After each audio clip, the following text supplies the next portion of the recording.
Hi everyone, welcome back again to my YouTube channel. My name is Chrissy, and in today's tutorial, we're going to be learning how to make this beautiful dress. So today's tutorial will be only on how to cut and sew the long pencil skirt, and in my next tutorial, I'm going to be sharing with you guys on how you can achieve the blouse. Okay, so if this sounds like something you're interested to learn, please keep on watching, and also don't forget to subscribe so you get notified anytime new video drops. Thank you. So guys, I've gone ahead to fold my fabric by two. So what I want to do now is to make a straight line here. This will serve as my starting line. After marking, I'm going to place my tape and I'll come down by 8.5 inch for the hip line. Okay, so after I was done with that, I'm going to mark quarter of my client's waist circumference. Then I'll add 1 inch for that and also add 2 inch for seam allowance. On the hip line, I'll mark quarter of the hip circumference, then I'll add 2 inch for the allowance. I'll connect from the waist to the hip. After connecting, I'm going to place my tape, then I'll subtract 1.5 inch for the waistband. So I want to take the length of the skirt. The full length of the skirt is 42, but I'm going to add 2 inch to make it 44 inch. This is for the allowance. After marking, I'll measure what I have there. It was 2.5. I'll use it to make a straight line. Okay. So after marking my straight line, I'm going to cut it out. Okay, but before cutting it out, I'm going to measure what I have here on the hip line in total.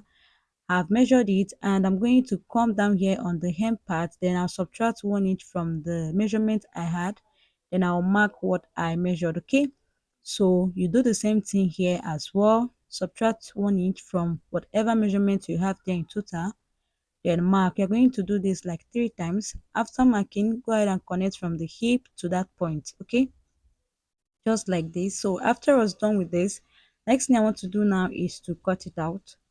Okay, so after cutting, I'm going to fold another piece by two, then I'll cut the back piece. Okay, so to cut the back piece is very simple. What you need to do is to place your front piece like this, then leave space for your zip allowance. You can leave 1 inch or 1.5 inch for a zip allowance.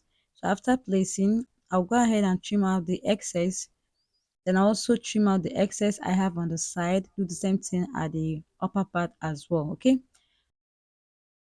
next thing to do is to mark half of your nipple to nipple. My client's nipple to nipple was 8 inch, so divided by 2 was 4 inch. I marked it, then subtract half an inch on both sides, and for the dart length I want to leave it at 6 inch. Okay, so now I'm going to mark the half of nipple to nipple, like form a straight line with it, then go ahead and connect like this. You connect the both side this way. This is for the dart intake. I'll also notch the both side as well.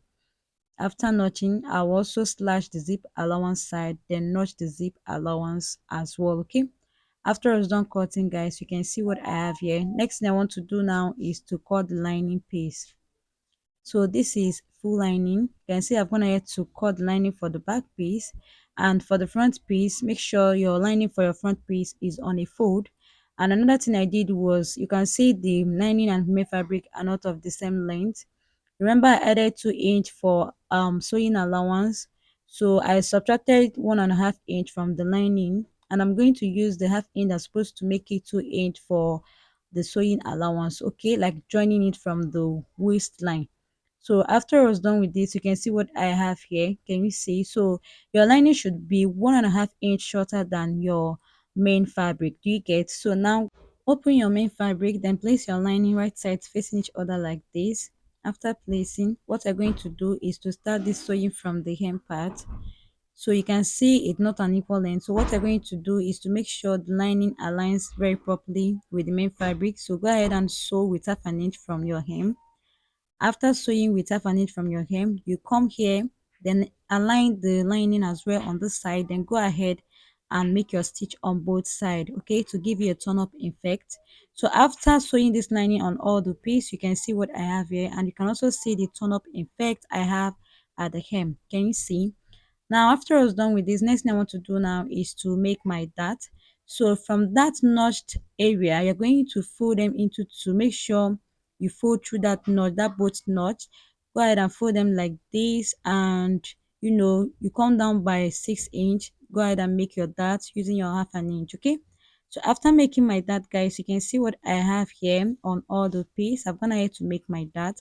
Next thing I want to do now is to place the two back piece right side facing each other, and after placing, I'm going to pin this opening area, that is the zip allowance. I'm going to pin the zip allowance with 1 inch. Okay, so go ahead and pin your zip allowance with whatever inch you added. Okay, so after pinning, what I'm going to do next is to place my tape. Then I'm going to, I'll subtract the 1.5 inch for the waistband. Then I'll come down by 8.5 inch. This is where I'm going to be attaching my zip. Okay, I'll use black zip for this side, but not now. So next thing I want to do is from the hem part, I'm going to place my tape. I will come down, sorry, I will come up by 2 inch from the hem. Then this is how open I want the slit to be. Okay, so if you want, you can also come down a little bit if you want the slit too short, but don't make it too short, please. So after I was done sewing that part, only this part, you can see what I have here. So now I'm pinning the zip allowance side. After pinning, I'm going to open it up like this. Then I'll place the front piece right side facing each other. After placing, I'll go ahead and pin the both side. Okay, you pin the both side in place. After pinning the both side, you can see what I have here on this side. I did the same thing on this other side. Next thing I want to do now is to shape. Okay, so your waist circumference, you're going to divide it by 2. Don't divide by quarter, divide by 2. Okay, then come down from the waistline by 8.5 inch or 8 inch for your hip line. Then divide your hip circumference by 2. As you can see, go ahead and connect from the hip to the waistline.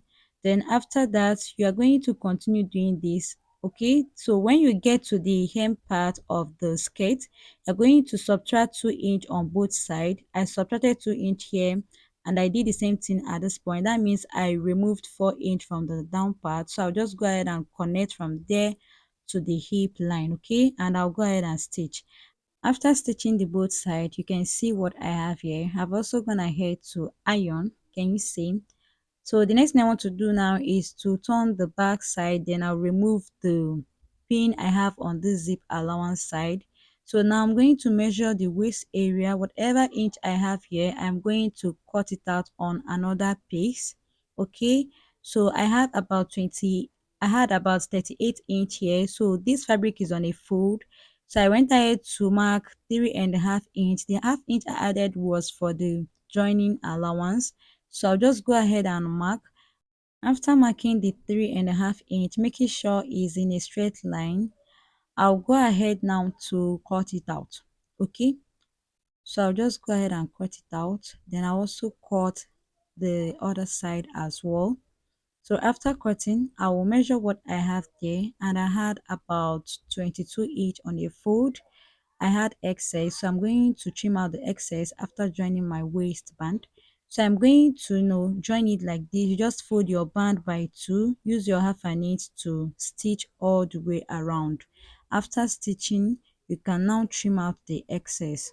Okay, so I'll just go ahead and stitch, and after stitching, guys, this was what I had. This is the back view and this is the front view. You can see how everything looks like. Okay, so the next thing I want to do is to remove the pins I have on this slit side. I'm going to remove it now. After removing, guys, you can see what I have here. So what I'm going to do next is to attach my zip. Okay, so I'm going to now go ahead to attach my zip. After attaching the zip, guys, you can see what I have here. The next thing to do again is to go ahead and iron this 1 inch here for the allowance. I'll iron the 1 inch here for the zip allowance. Then after ironing first, I'm going to place my hemming gum and iron again. Okay, go ahead and iron first. Okay, to be very sure it's straight, then iron your hemming gum as well. Like you insert your hemming gum, iron as well, do the same thing on the other side. So after ironing my hemming gum, guys, you can see what I have here. You can see I did not tag this. I just used my hemming gum to keep it in a place. Can you see? So this was what I had after I was done, and I also ironed again. You can see how relaxed everything looks like. So this is how you go about the making of a long pencil skirt. Thank you so much for watching. I'll see you guys in my next one.